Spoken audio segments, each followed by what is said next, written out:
my awesome student. In course 21, we're going to move on into learning how to use a sewing machine.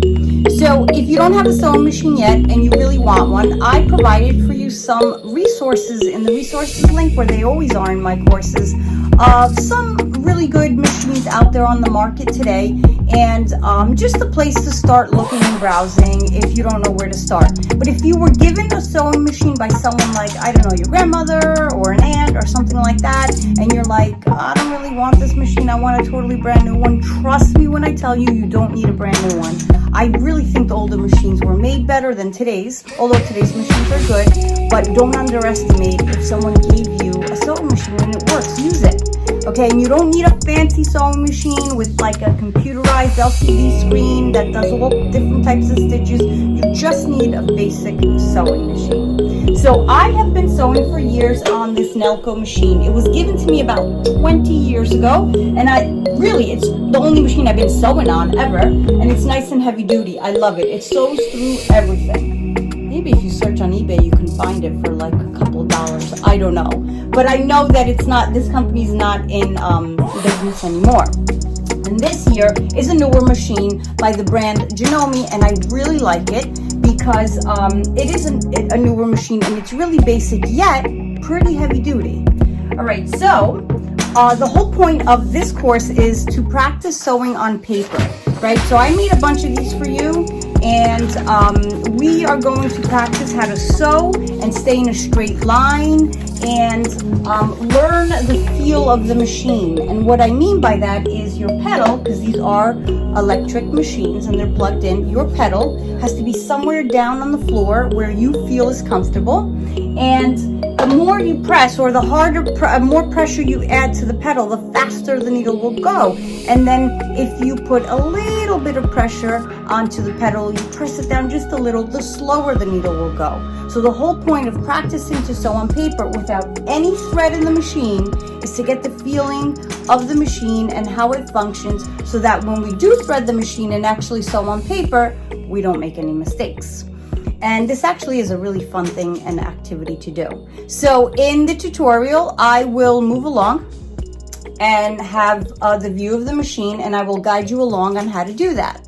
So before you do that, if you have a manual for your machine, get to know the names of your machine parts. And so when I refer to them, you'll know what I mean. Okay, so when I say the hand wheel, this is the wheel here on the side. And when I say your presser foot, we're talking about this here. Okay, so just review that. And if you don't have the manual to your machine, I can almost guarantee you, if you Google your machine, okay, and Google whatever your machine name is, manual, you'll find it. Or even if you look up on YouTube, you will find people with your machine creating videos. So they will definitely help you. Okay, so download these awesome practice sheets I created for you, and let's start sewing on paper. So we're going to start sewing with practice sewing sheet number 1, and we're going to get it ready just like I have it here. And here's how I did that. So you're going to find where your lever is to pick up your presser foot, and that's your presser foot right here. Okay, so you're going to lift that up, and using the hand wheel on the side, you're going to see that your sewing needle goes up and down. You control that manually. With the foot pedal at the bottom, you control it electronically, where you press it and it goes up and down rather fast. So you could see under the presser foot here, there are teeth, okay, and those teeth go up and down and they push your paper. Okay, so you don't have to pull or tug on your paper. So again, we're going to get it ready. We're going to bring it up to the start point there, and we're going to get the needle right in there, and that takes a little bit of hand-eye coordination.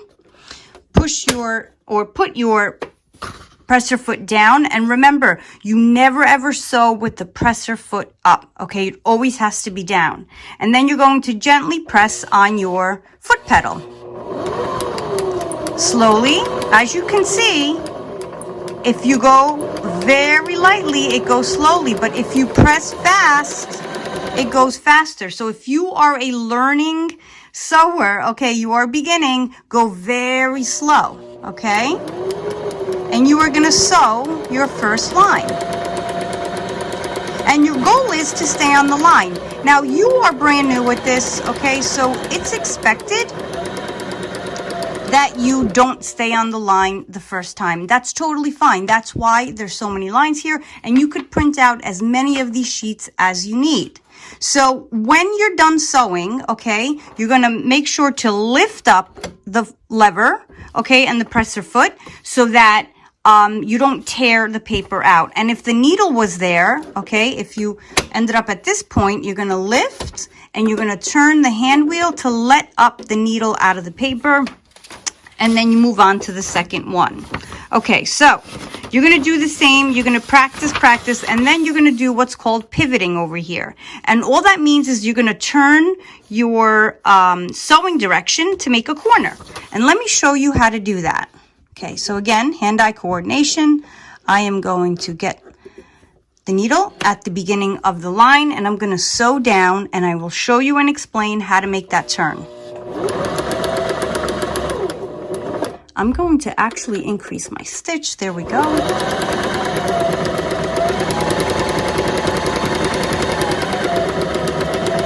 Now, as I get close to the corner, I stop using the pedal and I use the hand wheel to bring the needle down to the corner with the hand wheel. And I'm looking and I'm going to overshoot, so I'm going to back it up. Now the hand wheel, if you turn it the opposite way, the needle will go back. Okay, so right there is where the edge of my, or the corner is. I'm going to lift with the needle in the paper. All right, I lift and I turn the paper. And then I put the foot down and I go all the way to the end, and I lift and remove the paper. So pivoting is really important because it teaches you how to make these perfect corners. So you have all these lines to practice on, and you have a rectangle there. Moving on, we have these circles or curves. All right, so we're going to be making projects that require curves. So that's why I gave you these curved sheets. Okay, so I really want you to practice these. And the only thing I can tell you for this, the only advice I could tell you is slow is the key. All right, so I have students say to me, but I just can't do it. You can. I said slow, really light on the pedal, and you're going to make a perfect curve. So let's go. See how slowly I go? And I'm a seasoned sewer, right? But if I got to go that slow, you got to go just as slow. And you can, for this one, because it's a curve, this one you will guide the paper and you just slightly turn it. Don't turn it super fast because it totally moves the direction of your sewing. So as you can see here, you take your time with the curves and you practice curves. And then, of course, we have all these other types that you can use. Let me just quickly explain what these are about. So this one here is a bunch of straight lines with pivots. There's no start or stop point. Just do in any direction you want and keep going. This one's fun. Then I had to give you this super fun one where sewing is your superpower. All right, so you do have a start there. Then you have straight lines and pivots, and then you have an end. And for the last is more curves, because the better you are at curves, the better your projects will come out. So this kind of reminds me of a racetrack, but I hope you have fun with it. And remember, you can print out as many as you need to help you out.